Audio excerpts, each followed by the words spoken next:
We were weaned on the establishment vernacular to differentiate between drugs, which were labeled illicit and harmful, and terms like prescription and diagnosis. And those were things that a licensed professional could legitimize. Massive pharmaceutical and marketing companies were allowed to present us with this kind of wholesome, feel-good imagery in the name of extolling the virtues of their products. Prozac was embraced by the legacy media, and when the book Prozac Nation came out, it was Elizabeth Wurzel's memoir of her experiences, recounting her struggle with depression and the purported wonder drug of the 90s. That book was heralded as iconic.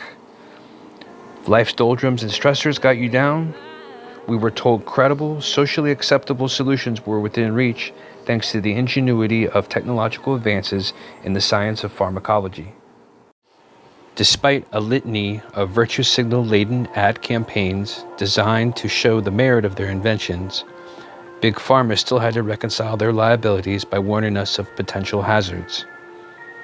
One half of this 90-second commercial for Cymbalta, a celebrated alternative to Prozac that was designed as an SNRI, cautions us of a fairly long list of side effects that could potentially cause you harm.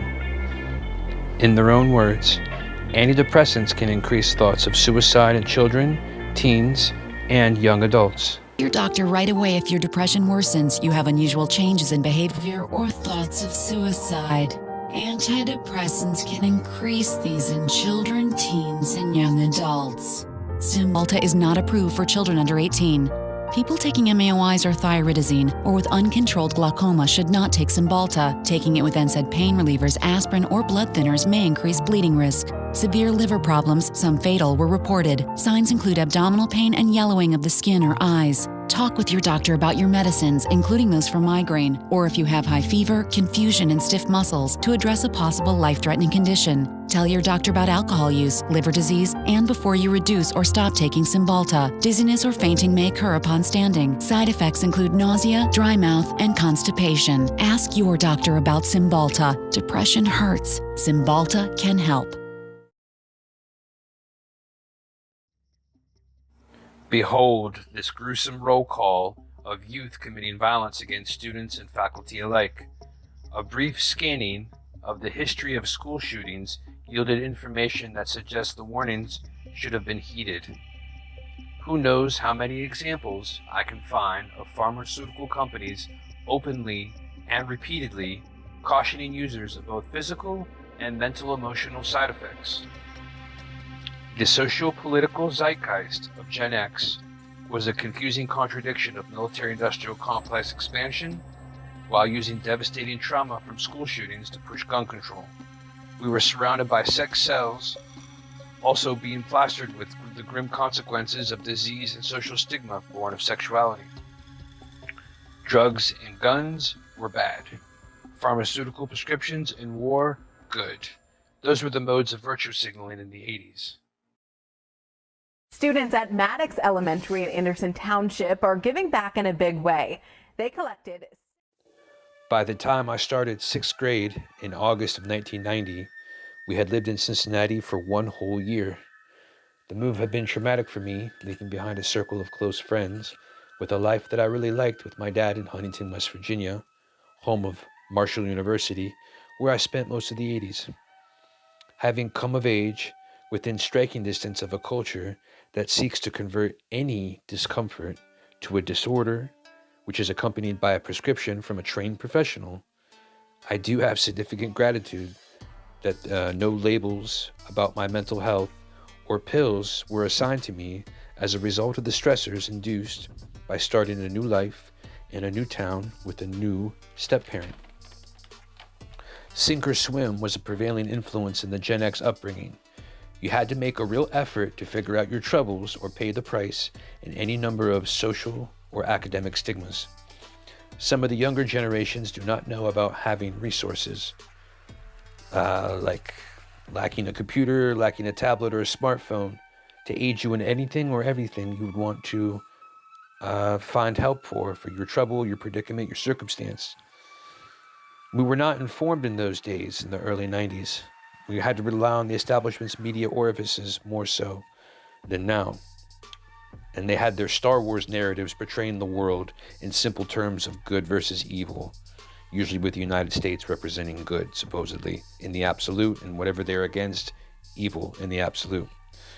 Things like trade shows, conventions, magazines, VHS cassette, books, snail mail at the post office, and the classified section of the newspaper were how people found out more about what was going on in the world and life, but off of television and off of film in Hollywood.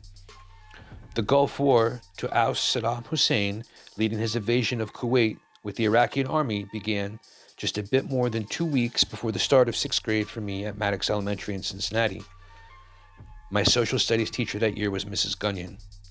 Not long after the start of the conflict, she asked us to write letters to the troops, presumably of the U.S. military. I don't remember what I wrote in my correspondence, but I was one of the kids who got a letter back from the Middle East. We were asked to and recite the letter one night after school in the gymnasium to an audience of parents, faculty, and other students. One by one, we shuffled on stage to read our letters from some of America's finest men and women, we were told. Country artist Lee Greenwood's "God Bless America" echoed throughout the gym as he sang, "I'm proud to be an American, where at least I know I'm free. And I won't forget the men who died, who gave that right to me." And as his song was playing in the gymnasium that night, many of the adults could be seen crying. There was something special about that moment. However, a closer examination of that event reveals in that time in history, in that war and conflict, reveals some unsettling details that do not match the atmosphere of warm fuzzies that night at Maddox. Another swollen contradiction from the Gen X upbringing is what we found here. Comedian and to some visionary Bill Hicks had a concise insight about the situation. First of all, this needs to be said. There never was a war. A war is when two armies are fighting. So you see right there, I think we can all agree. I guess the most amazing thing about the war, obviously the disparity in casualties. Iraq, 150,000 casualties. USA, 79. Let's go through those numbers again. They're a little baffling at first glance. Iraq, 150,000. USA, 70 died. 70 died. Does that mean if we had sent over 80 guys, we still would have won that thing?